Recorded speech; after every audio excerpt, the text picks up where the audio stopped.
It's Heidi's fault she did it. For those who can't attend the education fair or the CBACs, I think is what they're taking. Okay. That's what we're doing it for. Okay, so where are you? 4B. Okay, so you have not had this, Brenda, you went to the gate belt training. Yep. And is this it too, or is she coming with you? She did have another day. Okay, all right, so you have went to the gate belt training. Does she need to come here? Are you guys started yet? No, Just we're just starting. Do you want 4? Sure. Well, if Heidi says okay. Oh, You want to go yourself. She only has the crash card left, and then she's gone. Okay, so you guys, well, you're gonna be on TV twice now.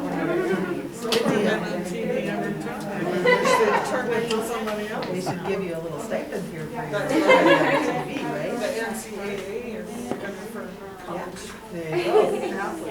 Okay, so just a little history about the Safe Patient Handling Program here at the VA. It started in 2008, and it was because too many staff members were getting injured on the job. And so Tampa is a big research center in Florida, and they do research studies every year. Back in 2001, something like that, they found that a safe lifting limit was 35 pounds, and that was the limit that you could do without getting injured on the job for staff. This year, they're doing 3 studies. The number 1 is how not to catch a falling patient. Too many staff are getting injured on the job when they try to catch these 300-400 pound patients. And here we are, little people, and we can't always, we're gonna get hurt, we're gonna get injured. The second research study that they're doing is the use of gait belts. Believe it or not, how simple they are, but they're doing research on it. And I don't remember what the third one is, because it doesn't pertain to us, it's some other initiative.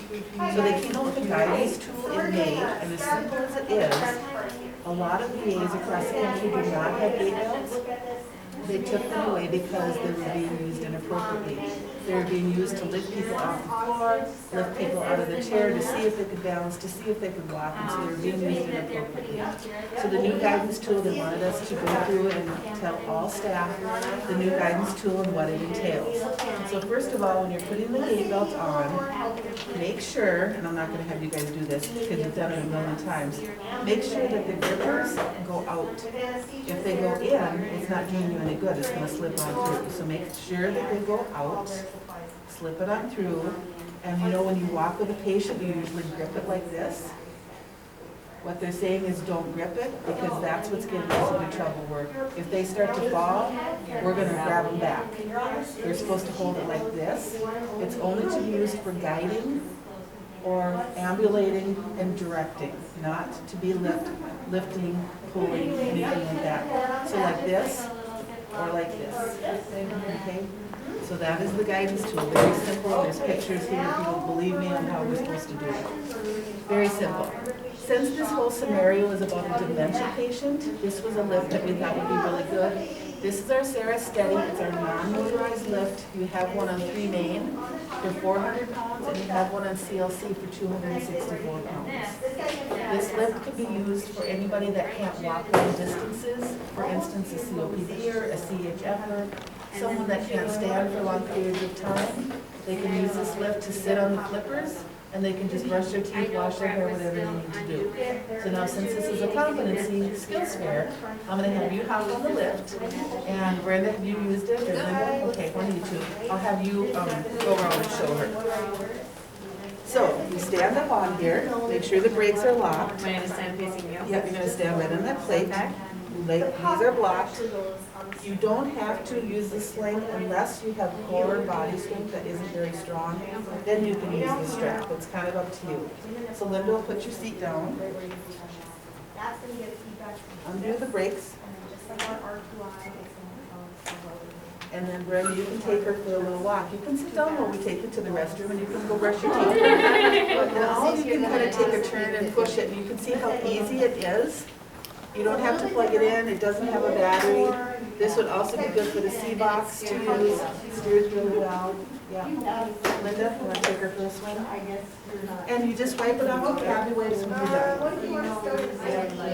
Very, yeah. And that fits under a toilet, like it'll fit right under the toilet. Yeah, that slides right in. Yeah. And then if you're going to take it to the bathroom, here's your bathroom, Linda. You're just gonna bring her right up to the toilet. It's a little easier if it's a toilet because it doesn't have the legs out here. I'm gonna have you stand up when Linda puts the brake on. Use this to stand up, so they have to have upper body strength, they have to be able to stand. Flip these up, go ahead to the toilet. Now you're done, stand up. We'll wipe you off, pull up your pants, and then off you go back to your room. So that's kind of an easy one to use. So that's your Sarah Steady, two of them. If you guys, I like this. maybe they'd be nice also on 4B, I'm not really sure. Kirby doesn't really keep anyone who can transfer, so. Any impaired mobility that. I've worked in nursing homes, we True. use this. So the other thing, and it's not related to the education fair, but we got, well, EMS ordered these wheelchairs about, you don't, well, I guess you can see, they ordered these wheelchairs about 8 years ago. And they said, and they've been kept in storage.